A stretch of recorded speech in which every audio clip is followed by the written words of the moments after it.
I'm Sam from Cultaholic, and because Jack is off all week, I'm here taking Graded for AEW. So for those of you that haven't watched before, this is Graded, where I take a look at AEW segment by segment and award each little bit a grade from A+ to F. We are hot off the heels of Full Gear, so what's going to happen this week? I've got a feeling it's going to be pretty exciting. So without any further ado, hit the intro.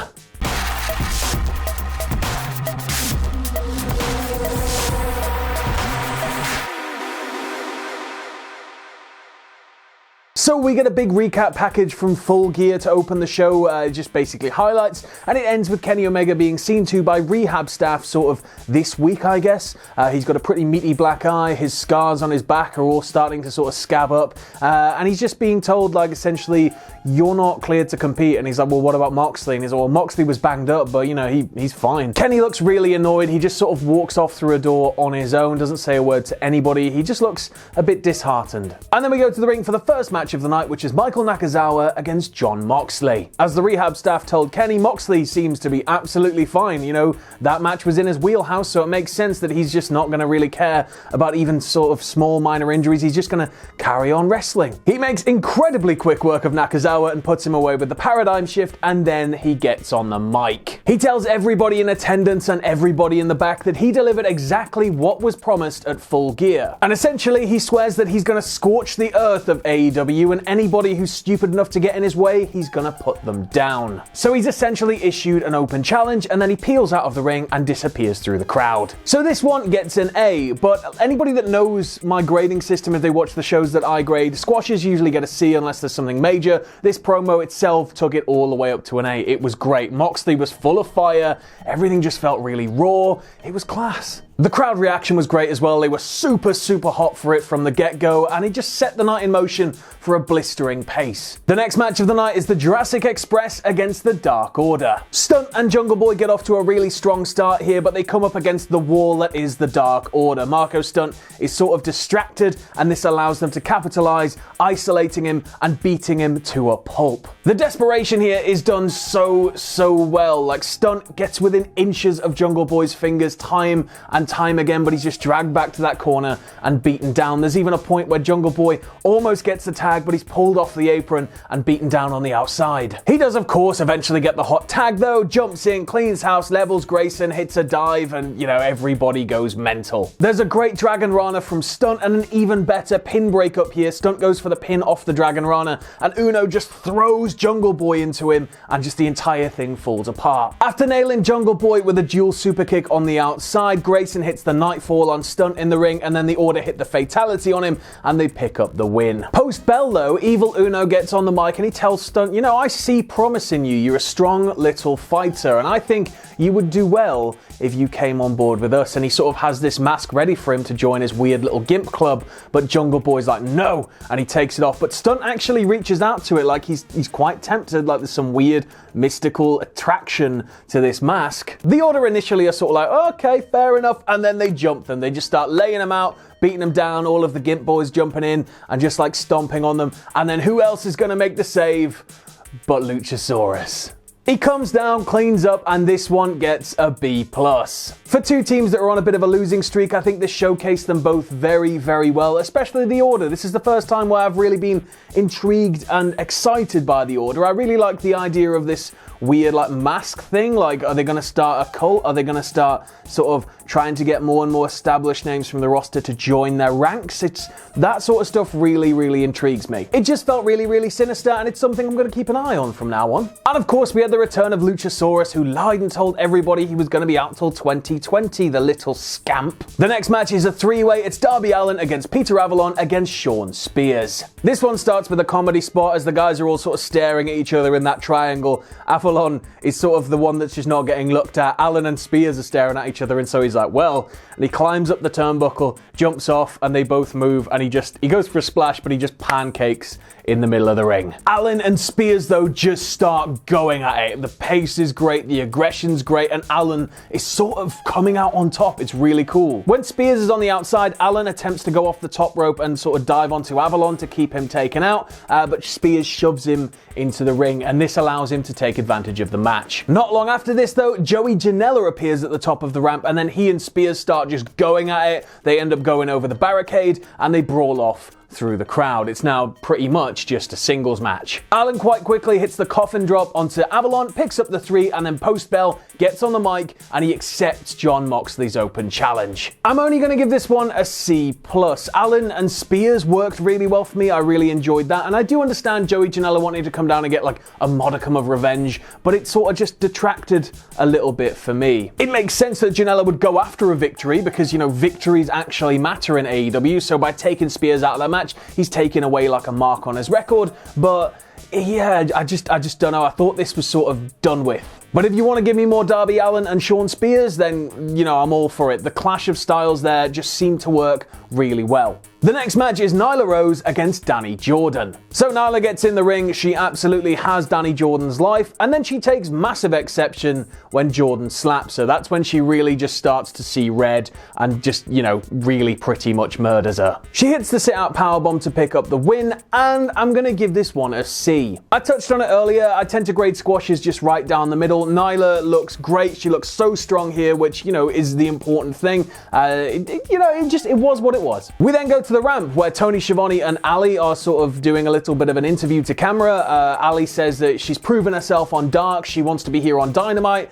she's up to number 4 in the women's rankings, so yeah, she's ready to take on this challenge. But the lights go out, and when they come back up, Awesome Kong's at the top of the ramp with Brandi Rhodes. Allie isn't one to be beaten down though. She takes the fight to Kong, and Kong can't quite believe it. She's just sort of looking at her in shock because she's trying to lay in strikes and they're doing nothing. She makes quick work of her, throws her down. Brandi selects a piece of hair, Kong cuts it off, adds it to her belt, but only after sniffing it. She sniffs it, then she adds it to her belt alongside B's hair. Chris Jericho then makes his way down to the ring to address the crowd. He gloats about his win at Full Gear. He says that Cody isn't as good as he thinks he is, and then the lights go out and Cody's music hits. The crowd initially go a bit wild, but it's revealed that it's not Cody, it's MJF. MJF comes down, he's doing like Cody's entrance and all of this stuff, and the heat here is nuclear, and it doesn't let up for the entire promo. He defends throwing the towel in, you know, he says like, had I not done that, his career would be over. Like, you've got to be kidding me, you don't see that. And then he runs down the real Cody Rhodes, the Cody Rhodes that nobody knows about but him. He says that Cody couldn't give less of an S. He said the S word a few times in this promo. He says that Cody couldn't care about the audience, he couldn't care about the roster, he couldn't care about anybody in the back. All he cares about is himself. He says the real Cody is a liar, a user, and an abuser, and then he declares himself the new face of AEW. Jericho and Cody then touch on MJF potentially joining the Inner Circle. It's sort of like one of those weird, well, do you want me to join? Well, do you want to join? Just back and forth over and over again. Jericho runs down the similarities between them both. You know, they're both from the same place. They both have 3-letter nicknames. And, you know, he says that maybe back in the day, MJF was conceived to a Chris Jericho match. They both then slag off Cody, and then Cody actually appears at the top of the ramp, and security are trying to hold him back, but he's like, nope, and he storms the ring. He takes out MJF first, goes straight for him, and then he takes care of Jericho. There's a bit of an awkward power slam where Jericho sort of falls on him, but let's not talk about that. And then when Cody gets back up, there's somebody behind him. He's jumped the barricade, he's in a lovely suit, and it's Wardlow. Wardlow has finally debuted. Wardlow nails Cody from behind, takes him out, and then he looks at MJF. MJF sort of instructs him to do something, takes off his tie, gets Cody around the neck, and then hangs him over the top rope. It gets to a point where Cody's stitches have burst open and they start to bleed again. Eventually they're all driven off, and we go to the next match, which is Pac versus Hangman Page. So Pac dominates in the opening of this one, taking it to Page, sending him to the floor outside, and just doling out all the punishment. Whenever Page gets in the front seat, he's able to just capitalize and re-establish control through the air. Things do, however, take a change when Page is able to plant Pac spine first onto the apron and hit a moonsault to the outside. When we get back from the break, Pac seems to be fighting to his feet, but he gets leveled by a massive discus lariat, like turned completely inside out. That was great. Things spill once again to the outside. Pac sort of takes a seat and feigns tiredness. He gets Page, attempts a brainbuster, but Page reverses it and plants him with a brainbuster of his own. Page hits the buckshot, but Pac kicks out at like 2.999. He then feigns injury in the corner, clutching his leg a little bit, and the referee comes over and Page comes over, and then he gets up. It was all a ruse, of course, and delivers some clean kicks to Page, giving him quite a big advantage. And then when Page goes down, he starts stamping on the back of Page's head. The ref keeps pushing him away, so he's like, well, screw this, I'll not stamp on his head. Page is lying face down. He hits the black arrow onto him and then straight into the brutalizer. Page is out cold. The referee stops the match. I'm going to give this one a B-.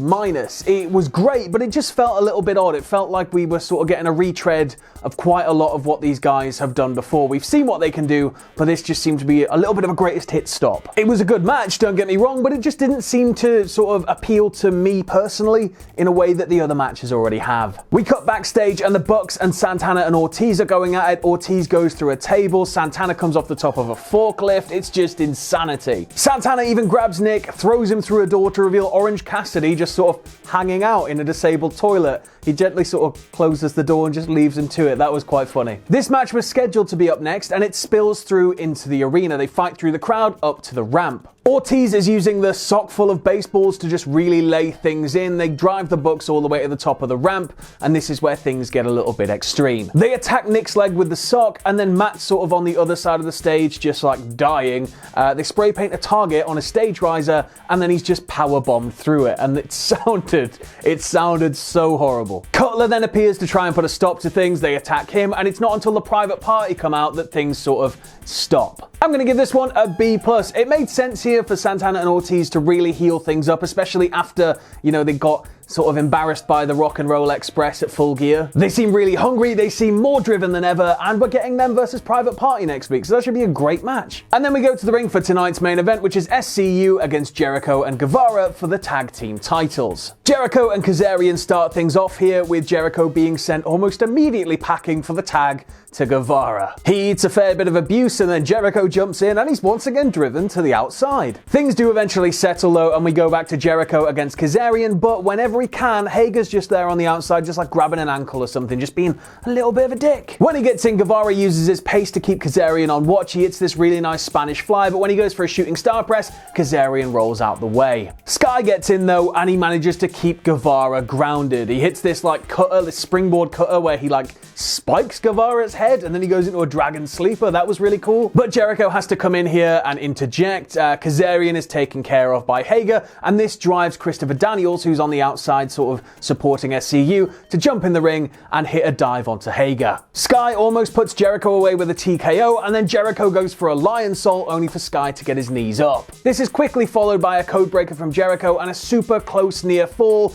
only for Scorpio Sky to roll Jericho up and get a sneaky 3. Scorpio Sky is the first man in AEW to pin Chris Jericho, and Jericho doesn't like it one little bit. He trashes ringside as we go off air. I'm going to give this one a B. It felt a little bit stop-start. Just a little bit stop-start. It was quite weird. In terms of the result though, it's completely correct. Like, SCU looks strong here. They've got yet another tick in the win column. Like, they've sort of embarrassed Jericho a little bit, so this is going to probably lead to more stuff against the Inner Circle with them. I'd imagine eventually taking the belt by nefarious means, but we've got a nice little build here. Guevara really stood out here as well, which was super cool, and yeah, it was a nice little match. And in terms of an overall grade this week, I'm going to give Dynamite a B. It was sort of fresh off the heels of Full Gear. I was expecting a lot more repetition than there was. I mean, there was some repetition, but it was done in a way that it didn't really feel all that stale. It felt more like a series of little references and callbacks rather than just going hold for hold in the exact same matches, which is